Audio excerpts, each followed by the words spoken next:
Vice presidential candidate Tim Walz is finally speaking out about his military record, and he's playing the victim.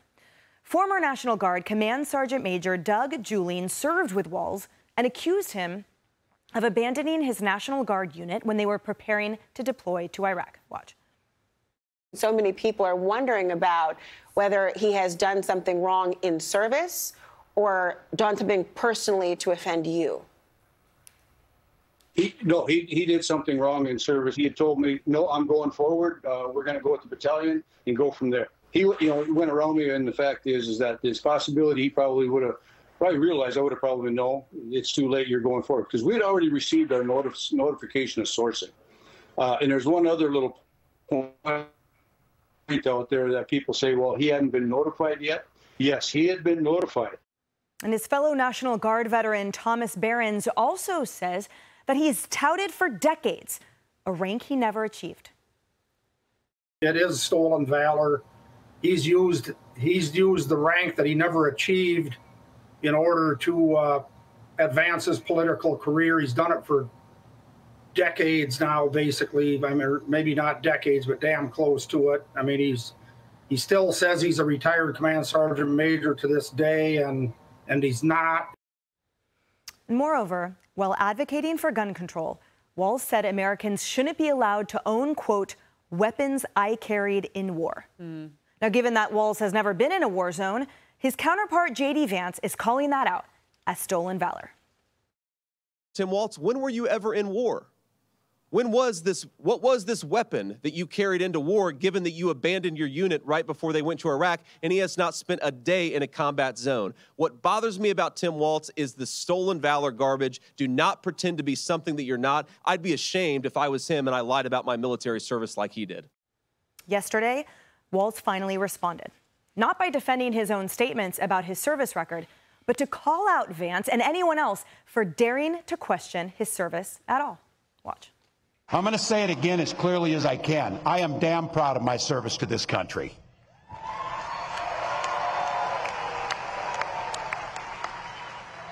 And I firmly believe you should never denigrate another person's service record. To anyone brave enough to put on that uniform for our great country, including my opponent, I just have a few simple words. Thank you for your service and sacrifice. Now, retired Colonel Rob Maness had a response to that, writing on X, quote, let me say this one more time. No one is denigrating his actual service record. They are denigrating the lies he tells about his service record.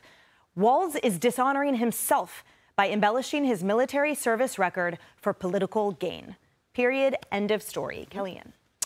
So we don't need him to denigrate the record. We need him to describe it and clarify it. And it reminds me of two current United States senators, Democrats. Richard Blumenthal of Connecticut got into trouble a few years ago because he had many, many times talked about his service in Vietnam. He meant he was serving during Vietnam. I think that preposition clarification is a little bit different. And then it reminds me of Elizabeth Warren, who for 34 years pretended she was of Native American heritage.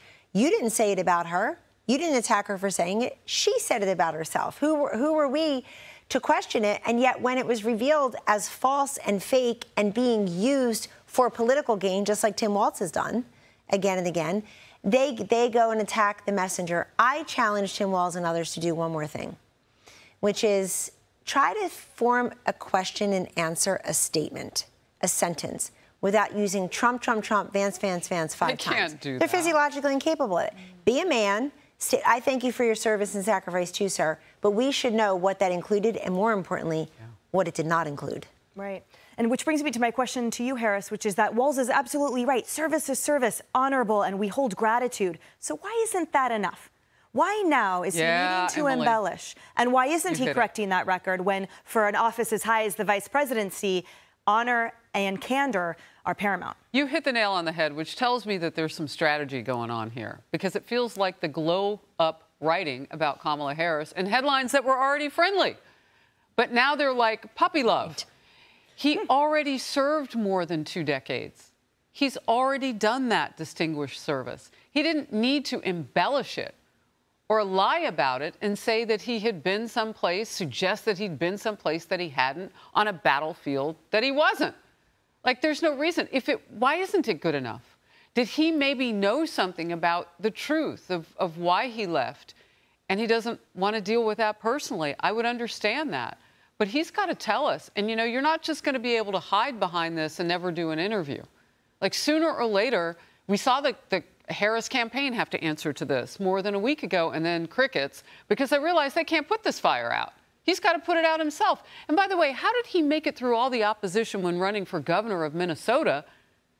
And many of the Minnesota military veterans that we hear from who are offended by this now, stolen valor, as they're saying, how did they miss that? Did they cover it up last time? Has this machine of glowing up worked for him in the past? It's not working now. Kayleigh, I want to talk to you about strategy. Analyze for us the effectiveness of his strategy in coming out swinging against even the questions, and also that of J.D. Vance focusing on this, because critics have been arguing that that's not effective right now. They need to step back a little bit, let it breathe, and start going back to attacking policy. What say you? Well, at first they tried to marginalize this argument. You know, Pete Buttigieg got on the airwaves and said Republicans have found one clip and they're trying to make it stolen valor. This is not one clip. We literally put up yesterday 6 boxes of all the times he intimated that he was the wrong title, retired sergeant major. He said it 6 times. Not only that, there's a 9/11 ceremony where he stands up and talks about being in the National Guard. And then he seamlessly goes into a story about in the dark of night witnessing this ceremony in Afghanistan, not mentioning in between that he observed this ceremony while a congressman. But he leads you to believe it was during his time in the National Guard. There are so many examples of this. And you know it's not working, the marginalized strategy, because the campaign has had to scrub Kamala's website. So it used to say he was a retired command sergeant major. It no longer says that. She does not mention his military record in her latest rally. He's actually addressing it himself. They had to acknowledge that he misspoke. This isn't working. J.D. Vance, however, I'll just quickly say this. For him to come out and say, and it was really well done, this is not about his service. We respect his service. This is about dishonesty. And this is about Kamala Harris's judgment and picking someone that could be this dishonest. Very seamless transition to Kamala Harris's judgment. I'll tell you who I think he's really dishonoring here, Tim Walz. Every year I ride mountain bikes down on President Bush's ranch with the wounded warriors, the war fighters. And they're suffering from post-traumatic stress disorder, and they're suffering from depression and anxiety, and they're struggling to get back to real life. And they come together and they group together. They're combat veterans, like Harris's father here. And that's a special category, and they don't need to be lumped in with people that didn't serve in combat. It's an enormous strain and stress. You know, the American public holds it so dearly and so importantly that here in New York State, where we're sitting, for example, the concept of stolen valor, that's a felony. So that shows you how much we care about honesty of service.